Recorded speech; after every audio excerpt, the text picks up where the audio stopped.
I now give the floor to the distinguished representative of Pakistan to introduce an address by the head of government. Thank you, Madam President.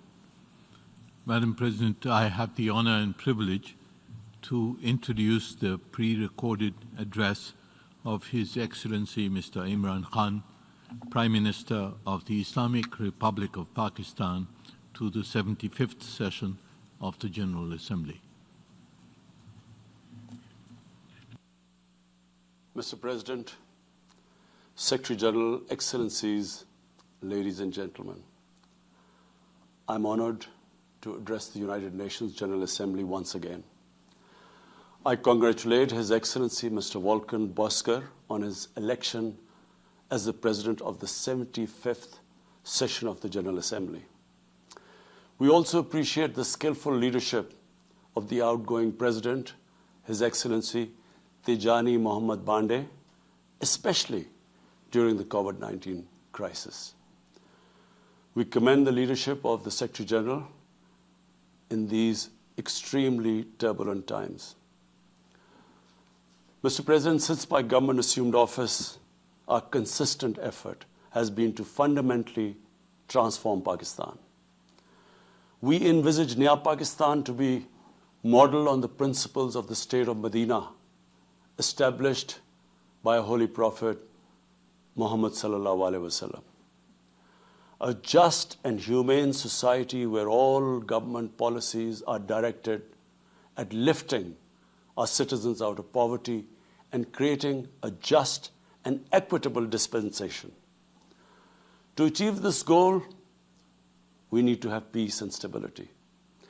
Thus, our foreign policy aims to have peace with our neighbors and settle disputes through dialogue.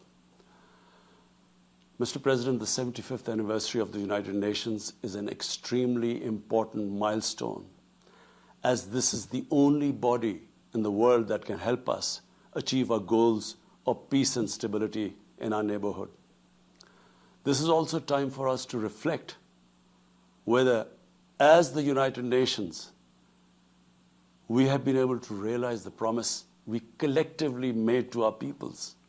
Today, the foundations of the world order, non-use of or threat of unilateral force, self-determination of peoples, the sovereign equality and territorial integrity of states, non-interference in their internal affairs, international cooperation.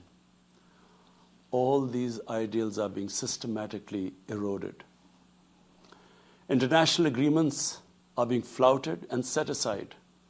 Renewed great power rivalries are leading to a new arms race. Conflicts are proliferating and intensifying.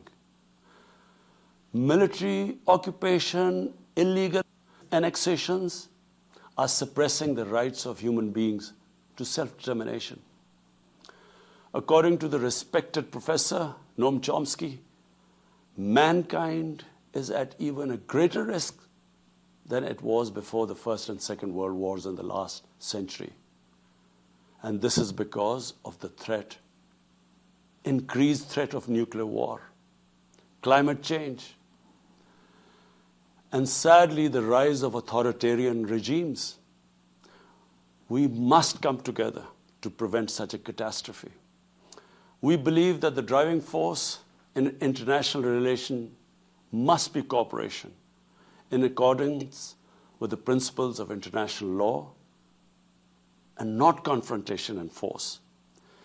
We all must emphatically reaffirm our support for multilateralism. Mr. President, the COVID-19 pandemic has illustrated the oneness of humanity. In our interconnected world, no one is safe unless everyone is safe. Locking down to control the pandemic has triggered the worst recession since the Great Recession in the last century.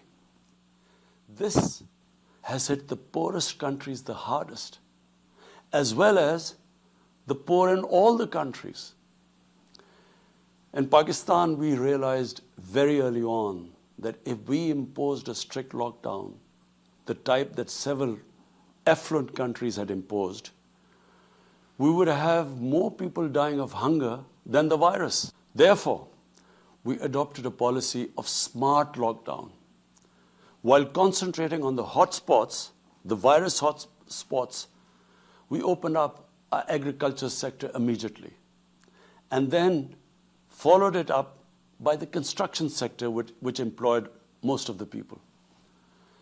At the same time, and this is despite financial constraints, my government deployed $8 billion, unprecedented amount, for our health services, plus support the poorest and most vulnerable households with direct cash payments through SARS program, and then subsidies to the small businesses. Even though our smart lockdown was heavily criticized in the beginning, but thanks to the Almighty Allah's grace, we have not only managed to control the virus, stabilize our economy, but most importantly, we have been able to protect the poorest segment of the society from the worst fallout of the lockdown.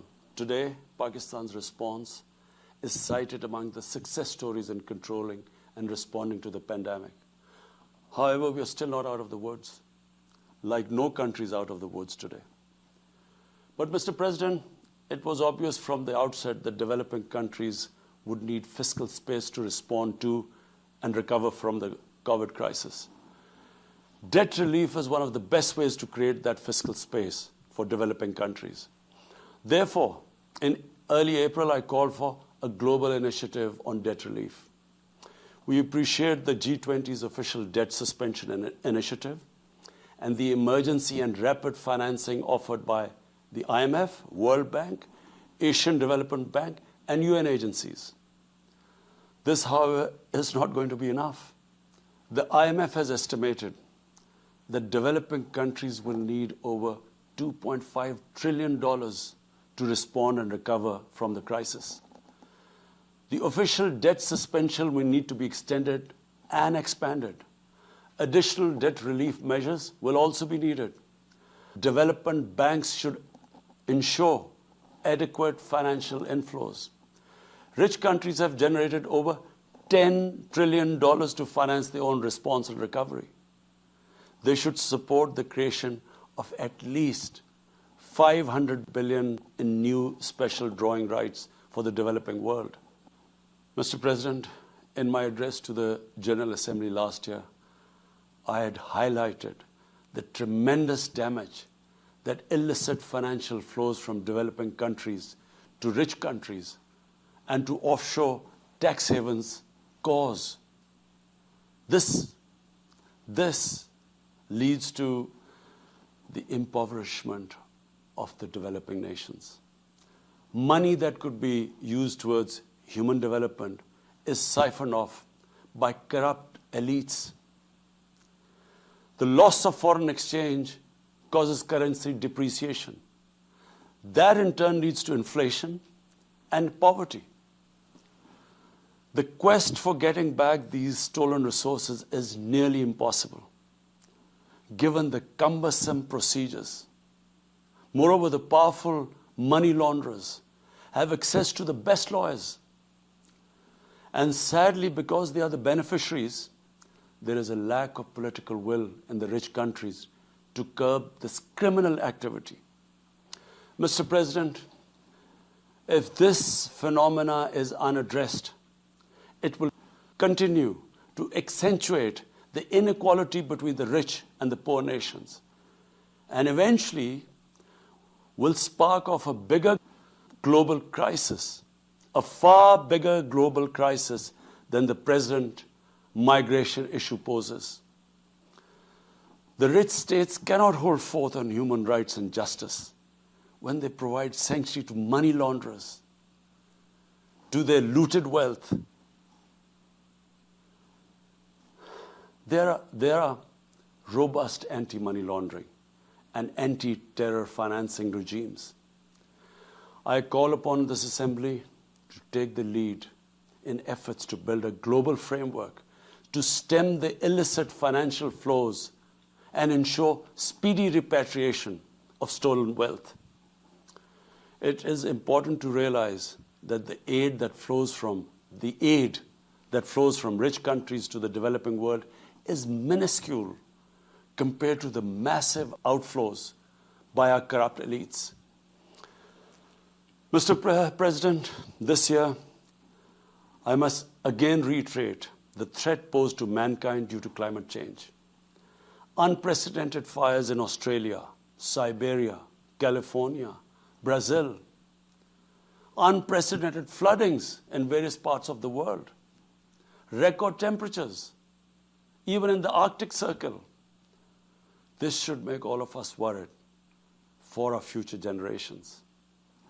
Commitments made through the Paris agreements must be fulfilled. In particular, the commitment to mobilize $100 billion annually as climate finance. Pakistan's contribution to carbon emissions is minimal, but it is one of those countries most affected by climate change. Yet, we have decided to take the lead as we consider addressing climate change a universal responsibility. We have launched an extremely ambitious program to plant 10 billion trees in the next 3 years as a contribution to mitigating the effects of climate change. Mr. President, the pandemic was an opportunity to bring humanity together. Unfortunately, it has instead fanned nationalism, increased global tensions, and given rise to racial and religious hatred and violence against vulnerable minorities in several places. These trends have also accentuated Islamophobia. Muslims continue to be targeted with impunity in many countries. Our shrines are being destroyed. Our Prophet Muhammad sallallahu alaihi wasallam insulted. The Holy Quran burnt. And all this in the name of freedom of speech. Incidents in Europe, including republication of blasphemous sketches by Charlie Hebdo, are recent examples. We stress that willful provocations and incitement to hate and violence must be universally outlawed.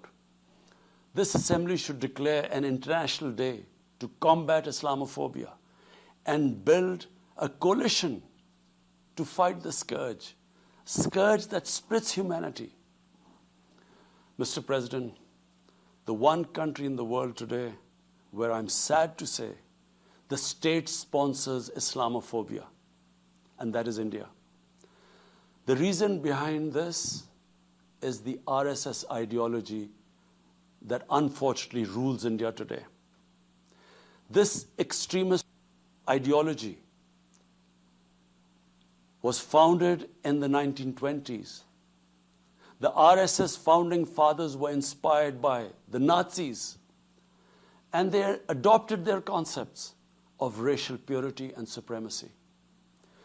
While the Nazis' hate was directed at the Jews, the RSS directs it towards the Muslims and to a lesser extent, the Christians. They believe that India is exclusively for Hindus and others are not equal citizens. The secularism of Gandhi and Nehru has been replaced by the dream of creating a Hindu Rashtra by subjugating, even cleansing, India's 200 million Muslims and other minorities. In 1992, the RS destroyed the Babri Masjid. In 2002, some 2,000 Muslims were slaughtered in Gujarat, and this was under the watch of Chief Minister Modi. In 2007, over 50 Muslims were burnt alive by RSS arsonists aboard the Samjhota Express train. In Assam, around 2 million Muslims face the prospects of being arbitrarily stripped of their nationality through the adoption of discriminatory laws. There are reports of large concentration camps being filled by Muslim Indian citizens. Muslims were falsely blamed, vilified, and victimized for spreading the coronavirus. They were denied medical attention on many occasions. Their businesses were boycotted. Cow vigilantes attack and kill Muslims with impunity. Last February, Muslims faced targeted killings with police complicity in New Delhi. Mass registrations in the past have often been a precursor to genocide. For example, the Nuremberg laws in Germany in 1935, and then in 1982 in Myanmar. The Hindutva ideology is said to marginalize almost 300 million human beings, Muslims, Christians, and Sikhs. This is unprecedented in history, and this does not augur well for the future of India. As we all know, that marginalization of human beings leads to their radicalization. Mr. President, for over 72 years, India has illegally occupied Jammu and Kashmir against the wishes of the Kashmiri people and in blatant violation of the resolutions of the Security Council and indeed its own commitments to the people of Kashmir. On 5th August last year, India illegally and unilaterally sought to change the status of the occupied territories and deployed additional troops, bringing the total number to 900,000, to impose a military siege on 8 million Kashmiris. All Kashmiri political leaders were incarcerated. About 13,000 Kashmiri youth were abducted and thousands tortured. A complete curfew was imposed, accompanied by a total communications blackout. Indian occupation forces have used brute force, including pellet guns against peaceful protesters, imposed collective punishments, including the destruction of entire neighborhoods, and extrajudicially murdered hundreds of innocent young Kashmiris in fake encounters, refusing even to hand over their bodies for burial. The Kashmiri media and those daring to raise their voice are being systematically harassed and intimidated through the use of draconian laws. All of this is well documented in the reports of the United Nations High Commissioner for Human Rights, communications from the Special Rapporteurs of Human Rights Council, statements from human rights and civil society organizations. The international community must investigate these grave violations and prosecute the Indian civil and military personnel involved in state terrorism and serious crimes against humanity being perpetrated, I'm sad to say, with complete impunity. The objective of this brutal campaign is to impose what the RSS BJP regime has itself called the final solution for Jammu and Kashmir. To this end, the military siege is being followed by moves to change the demographic structure of the occupied territory. This is an attempt to obliterate the distinct Kashmiri identity in order to effect the outcome of a plebiscite envisaged in the UN Security Council resolutions. This action is in violation of the UN Charter, Council resolutions, and international law, particularly the 4th Geneva Convention. Changing demographic structure of occupied territory is a war crime. Mr. President, the brave Kashmiri people will never submit to Indian occupation and oppression. Their struggle is indigenous. They are fighting for a just cause, and generation after generation have laid down their lives to rid themselves of Indian occupation. The government and people of Pakistan are committed to standing by and supporting their Kashmiri brothers and sisters in the legitimate struggle for self-determination. Mr. President, in order to divert attention from its illegal actions and atrocities in Indian-occupied Jammu and Kashmir, India is playing a dangerous game of upping the military ante against Pakistan in a nuclearized environment. Despite constant Indian provocations and ceasefire violations along the line of control and the working boundary, targeting innocent civilians, Pakistan has exercised maximum restraint. We have consistently sensitized the world community about a false flag operation and another ill-conceived misadventure by India. My parents, Mr. President, were born in the colonial India, and I was the first generation that grew up in an independent Pakistan. I want to make it clear that any attempt by the fascist, totalitarian, RSS-led Indian government to aggress against Pakistan will be met by a nation that will fight for its freedom to the end. Mr. President, there will be no durable peace and stability in South Asia until the Jammu and Kashmir dispute is resolved on the basis of international legitimacy. Kashmir has been rightly described as a nuclear flashpoint. The Security Council must prevent a disaster conflict and secure the implementation of its own resolutions, as it did in the case of East Timor. The Council has considered the situation in Jammu and Kashmir 3 times in the past year. It must take appropriate enforcement actions. It must also take steps to protect the Kashmiris from an impending genocide by India. Pakistan has always called for a peaceful solution. To this end, India must ascend. To reach this end, India must ascend the measures it has instituted since 5th August 2019, end its military siege and other gross human rights violations, and agree to resolve the Jammu and Kashmir dispute in accordance with the relevant UN Security Council resolutions, and of course, the wishes of the people of Kashmir. Mr. President, Pakistan's desire for peace in our region is also manifest in our efforts to promote a political solution in Afghanistan. I have consistently maintained over the past 2 decades that there is no military solution to the conflict in Afghanistan. The only way forward was and is a political settlement, which involves the full spectrum of Afghanistan's political actors. Pakistan fully facilitated the process that culminated in the US-Taliban peace agreement on 29 February 2020. Pakistan is deeply gratified that it has fulfilled its part of the responsibility. The Afghan leaders must now seize this historic opportunity to achieve reconciliation and restore peace in the war-torn country.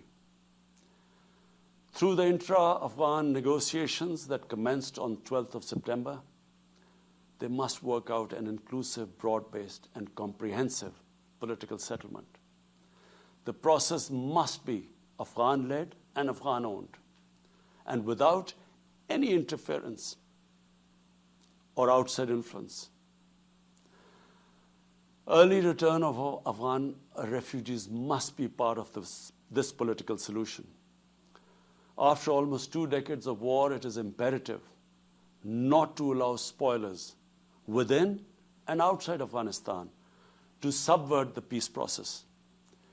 Peace and stability in Afghanistan will open new opportunities for development and regional connectivity. Mr. President, Palestine remains a festering wound. A just and lasting settlement is indispensable for the Middle East and actually the world. Illegal annexations of Palestinian territory, the building of illegal settlements, and the imposition of inhuman living conditions on the Palestinian people, especially in Gaza, cannot bring peace to a troubled region. Pakistan continues to support a 2-state solution in line with the UN General Assembly and Security Council resolutions within the international agreed parameters, and they are pre-1967 borders, and Al-Quds, Al-Sharif as the capital of a united, contiguous and independent Palestinian state. Mr. President, the United Nations remains the best legitimate avenue for collective action in managing international conflicts, fostering peace and security, promoting equitable development, and addressing global problems. I urge the Secretary General to take the lead in preventing global conflicts. He should convene summit-level meetings to address regional hotspots and resolve outstanding disputes. The United Nations should be made fully responsive to the challenges of our times. A comprehensive reform of the United Nations, including the Security Council, is essential to promote greater democracy, accountability, transparency, and efficiency.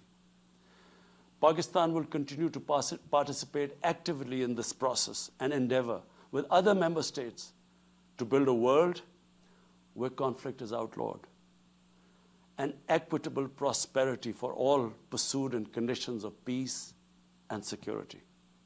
I thank you.